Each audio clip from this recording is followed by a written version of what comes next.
Welcome back to my YouTube channel, 8600 Miles Strong. My name is Bernadette and I'm glad that you're here with me today. So today, I want to talk about what to do next when you get the most awaited notice of approval for your petition for a fiancé visa. So after you get that piece of paper in the mail and get that email that you are ready to take the next step, what are you supposed to do? Well, for one, pop the champagne. This is the most awaited part of the process, right? When they approve the petition. So after you do that, what next? I will talk about the two things that you have to prepare. So first is the medical examination and second, the visa interview at the embassy. Once you get your notice of approval, you will also get an email to tell you what to do next. And that will include a link to where you should be applying for your visa. And then it will take you to this website. So it's called the U.S. Department of State Consular Electronic Application Center. So you will just have to fill out the DS-160 form. So it's just like any other visa application. You have to fill out the form online, pay the fee. The visa application fee is about 14,000 pesos. And you can pay that through bank. I paid it through Bank of the Philippine Islands. And you will have a confirmation page like this.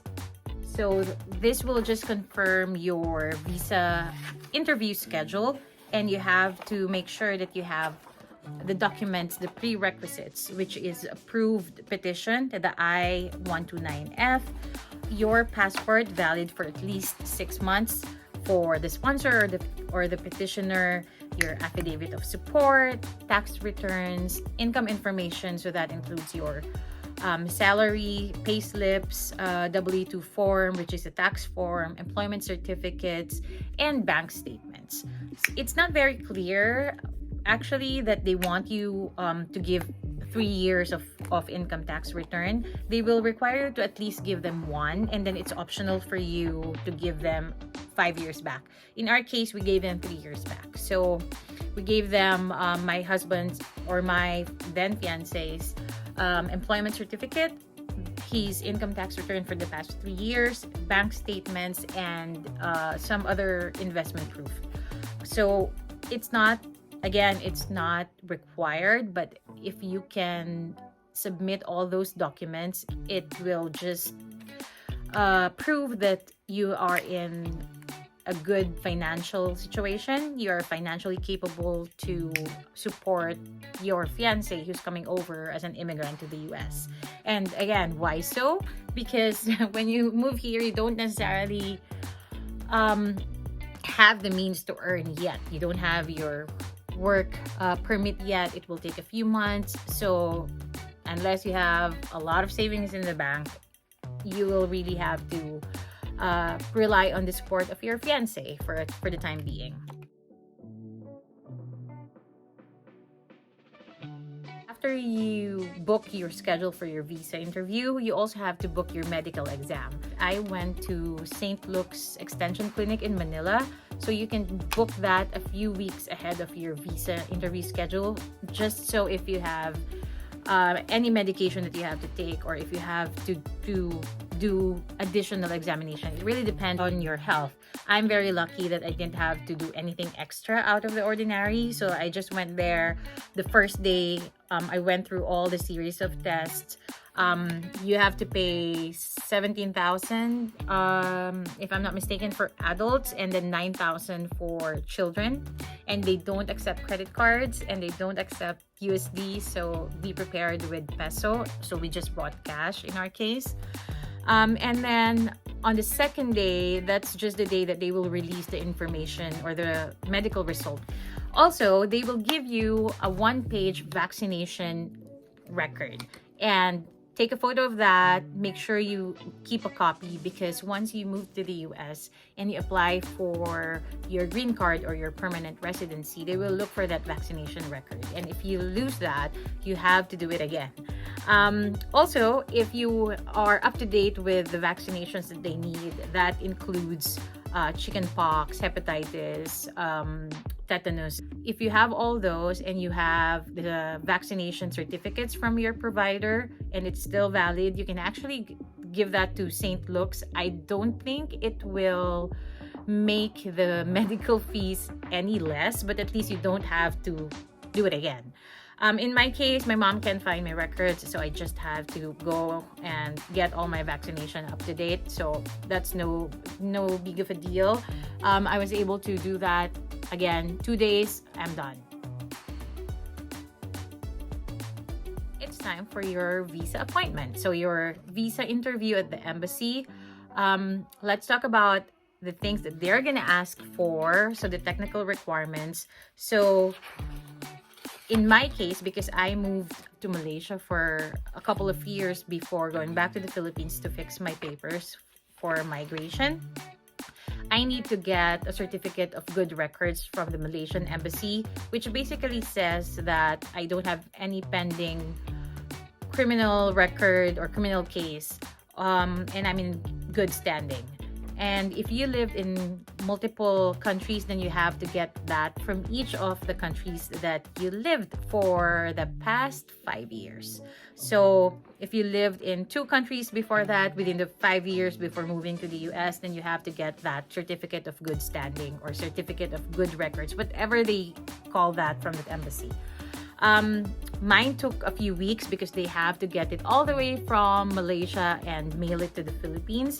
But I was able to do that way in advance. It has a 6-month validity period, so I did that in advance. So that's a tip for you. You can also look for all the requirements that you will need prior to applying for your K-1 visa at the Homeland Security website. So at least you're one step ahead of them.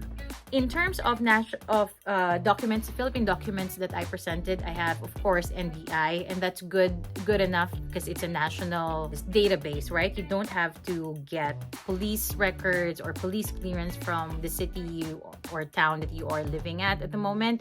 NBI clearance is enough.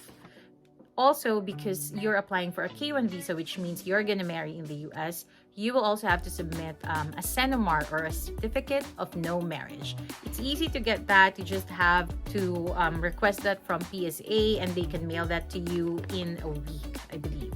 You can expedite that for additional fee, but again, if you are preparing in advance, then you don't have to go through all that hassle and additional fees. So that's good to note as well.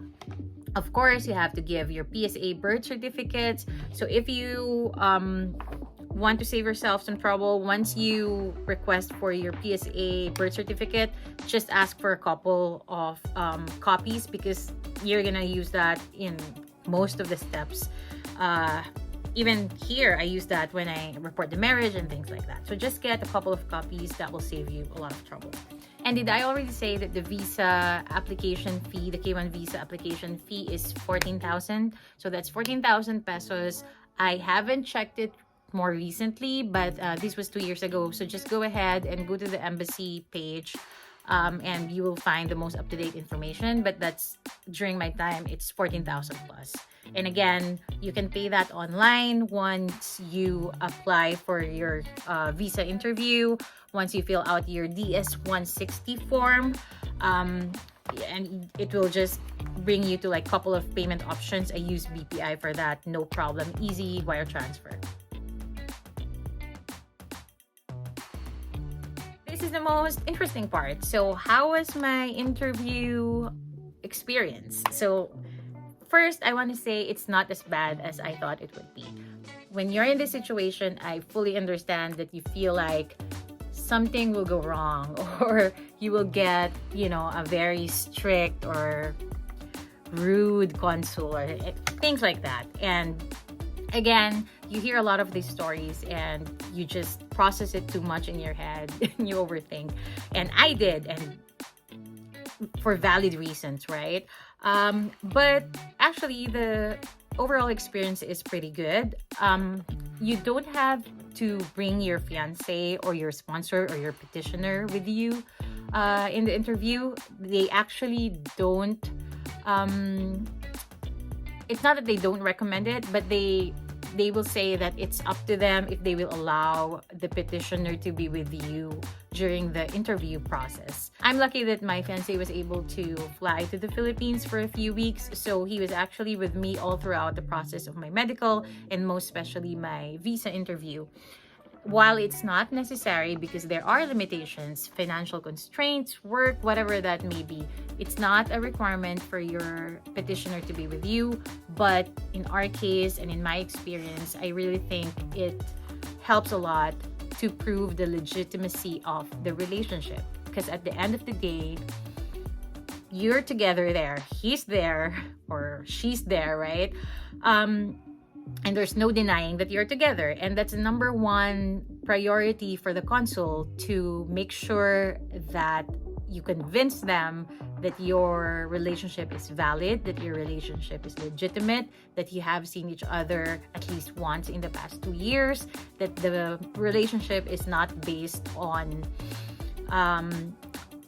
financial arrangement or any other arrangement for you to go to the US through marriage.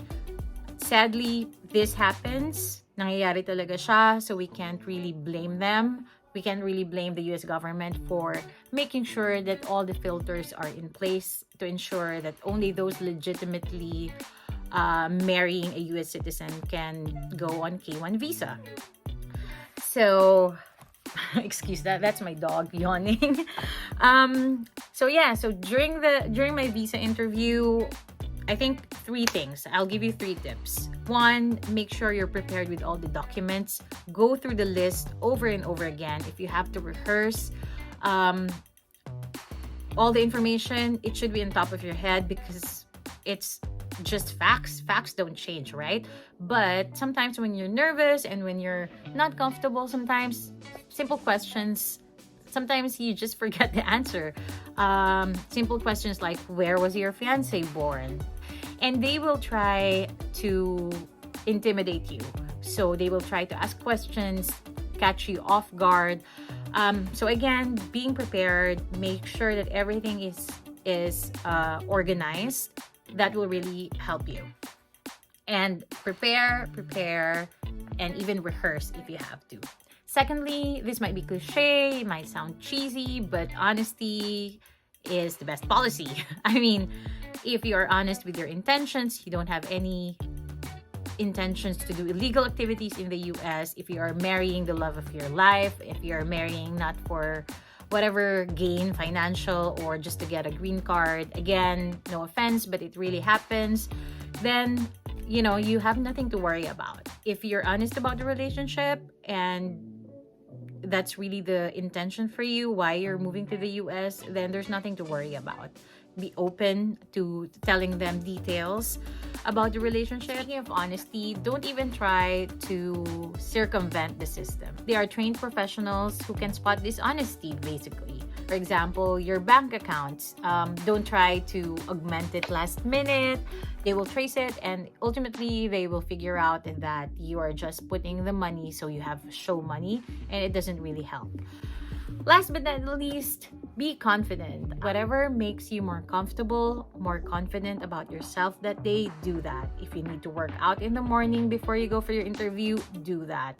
Make sure you eat, you're well hydrated, you're well dressed. If you feel more comfortable, wearing heels, then do so. If you feel more comfortable putting on more makeup than usual, do so. Just the rule of thumb really is to make sure you're presentable, that you look professional, and that you're confident about what you're talking about because you know what you're talking about. At the end of the day, it's your story. Nobody can take that away from you. So just tell your story. So much better that my fiancé was there. So we were even joking around with the consul. And once you get to that feeling that the consul is actually just asking questions for the sake of having conversation and not to judge you, then you're in a good place. Again, it only took me like 5 minutes, 5 minutes tops. And right then and there, the consul closed my file and said, this was an easy decision. And, you know, thank God. I know it's easier now to talk about it because it's done and dusted, but I assure you, sometimes you just fear what you don't know. So hopefully this video will help you to prepare so you know what to expect, and you will feel more comfortable and you feel better and you will nail that interview. So good luck, and if you have any questions that I did not cover in this video, feel free to send me a comment or an email and I'll try to get back to you as soon as I can. Bye!